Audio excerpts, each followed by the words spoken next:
Alice in Wonderland Story.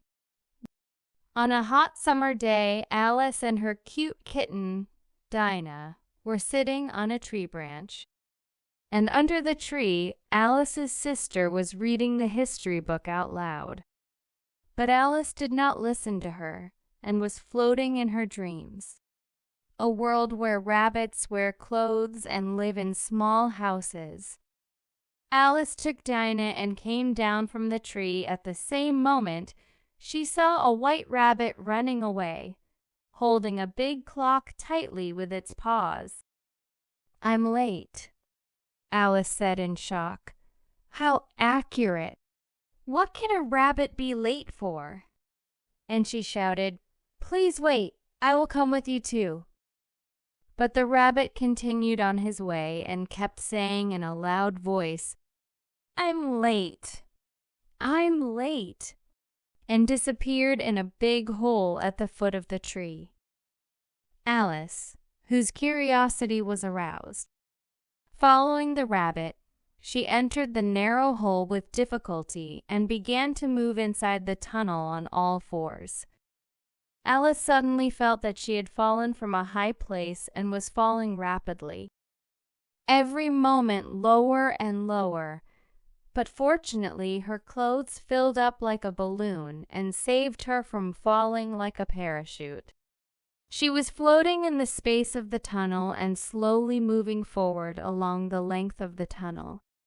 On the walls of the tunnel, strange paintings could be seen.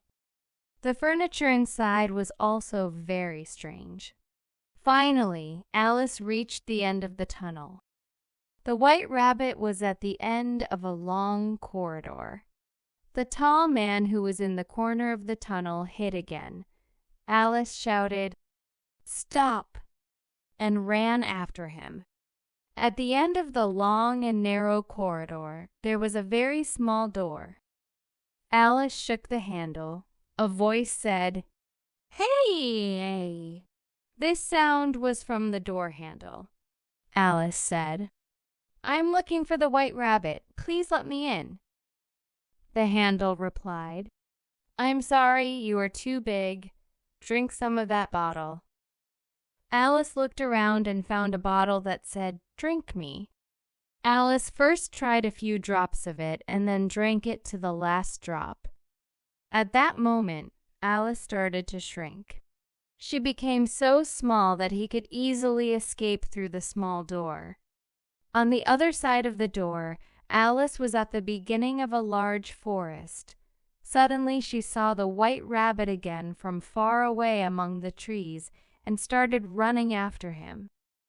But it wasn't long before two fat and dwarf men, who were completely similar to each other, stood in front of Alice, whose names were similar, and Alice also said her name. "I want to know which way the white rabbit went." Two dwarf men started talking at the same time. Alice could not understand what they were saying, so she decided to choose another direction to continue her movement. Alice arrived at the small house very soon. As she was going to the house, she saw the white rabbit that jumped out of the entrance door of the house. She was wearing a new dress, which was a blouse with a pleated collar. The rabbit shouted again, "Oh my God, I'm late! I'm late!" And he turned to Alice and said, "Go get my gloves." Alice was very excited because the rabbit had talked to her and immediately went inside the house. Alice searched everywhere for her gloves, but instead of that, she found a glass containing some biscuits. The biscuits looked edible and delicious. Then she took one of them and ate it. Suddenly she started to grow, bigger and bigger, and soon he was bigger than the size of the house. Her hands were bigger than the windows. Alice said to herself, "It is possible that if I find something else and eat it." She stretched out his hands as far as she could and picked a carrot from the garden in front of the house. And when she ate it, Alice began to shrink again. Soon she was so small again that she could pass through the front door of the house. The rabbit was very happy to see that the monster had disappeared and started running again towards the bottom of the garden. Alice also started running after the rabbit. But now, because she was very small, the grass seemed like a huge forest. She suddenly fell asleep hearing a sound. That strange voice asked, "Alice, how are you?" When Alice looked closely, she saw a worm resting under the shade of a mushroom. Alice replied, "I am Alice and I wish to grow taller." The tree worm suddenly turned into a beautiful butterfly and said, "I can help." And he pointed to a mushroom and continued, "One side of this mushroom makes you taller and the other side makes you shorter." And then the beautiful butterfly flew away. Alice went near the mushroom and looked at it carefully. She tried to decide which side might make her taller, but she couldn't. Finally, she took a piece of mushroom from both sides and ate one of the torn pieces. Fortunately, Alice had chosen the right piece, and soon she returned to her normal height. She put another piece of mushroom in his pocket and started walking around when he heard a voice. She turned to the sound. She saw a smiling lip with her teeth showing and a pair of eyes. Alice looked more closely. A strange cat with orange lines appeared in front of her. Alice said, "I am looking for the white rabbit. Which way should I go?" The cat said, "I am the Cheshire Cat. If I were looking for a white rabbit, I would ask Mad Hatter and March Hare from that side." And he pointed to a road in the forest, and then the cat disappeared. So Alice followed that road, and very soon she heard the singing of Mad Hatter and March Hare. They were drinking tea at a very luxurious table. Mad Hatter said, "We have a non-birthday party because we only have a birthday party one day a year. So we have a non-birthday party for the other 364 days.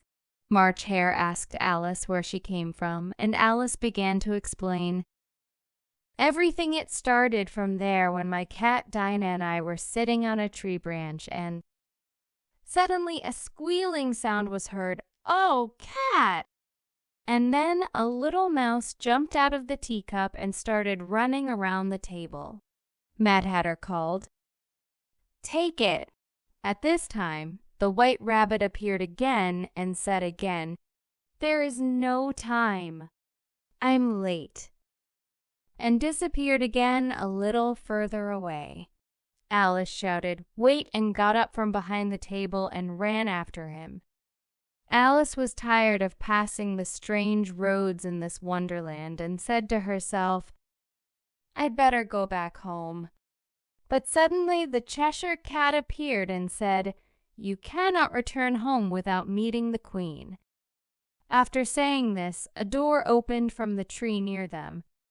Alice went towards it and suddenly found herself in the garden of a big palace.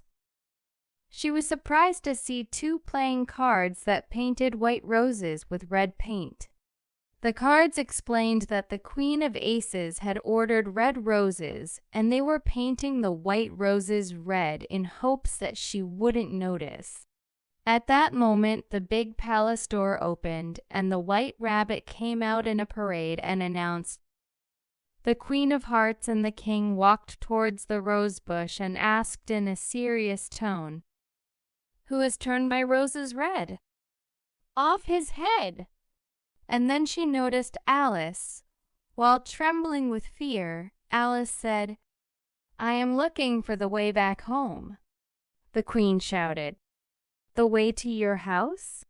All the roads here belong to me." But the queen quickly changed her mind and asked Alice, "Should I see you playing cricket?" Alice answered, "Yes, your majesty." And then the queen ordered, "Let's start the game." Alice had never seen such a strange cricket game. The hedgehog's balls and rackets were flamingos just when the queen wanted her flamingo to throw the hedgehog. The Cheshire Cat appeared and the flamingo panicked. In this situation, the queen lost her balance and fell. She went out of the oven and turned to Alice and shouted, "Off her head." Then everyone went to the court, and Alice was also forced to come to the court. The queen sat in the seat of the judge. The rabbit said, "Your Highness, the prisoner is accused of cheating in the cricket game." The queen shouted, "It doesn't matter. She is a criminal. Off her head." At this moment, the king asked, "Can you allow us to invite some witnesses to the stand?" The queen nodded her head in approval and said, "Very good." But the court is official and continued. The first witness was March Hare, after him and the little mouse, and they followed him for a long time. At the same moment, the Cheshire Cat also appeared. Alice said, "Sir, look at the magic cat." At the same time, the little mouse jumped out of its cup. He ran around the courtroom and all the audience screamed and ran after him. Suddenly, Alice remembered the remaining piece of that mushroom in her pocket and ate a piece of one of its parts.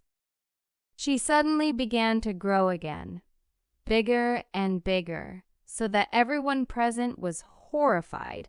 The queen shot her head, but before she could finish her sentence, Alice said, "I am not afraid of you. You are just a grumpy old queen."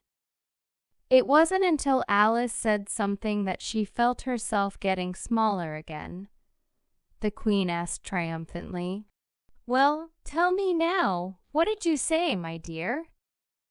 Alice, who had no other choice, ran away and quickly ran away from the court.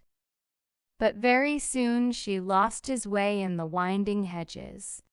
She still could not hear the queen's voice, but it seemed that the queen's voice reached her from a far distance like a dream. Suddenly, Alice heard someone calling her, "Alice, Alice, please wake up." That voice belonged to her sister. "Alice, you slept a lot. Do you remember anything from the history lesson?" Alice rubbed her eyes. Dina curled up under Alice's skirt and fell asleep again. Alice said, "You don't know how excited I was. There was a white rabbit there. I followed him and—" Alice's sister said, "Well, don't think about it anymore. Now we have to go back home. It's time to have tea and dinner." Alice took her kitten and said, "Dinah, is it possible that after all that, I am in the real world?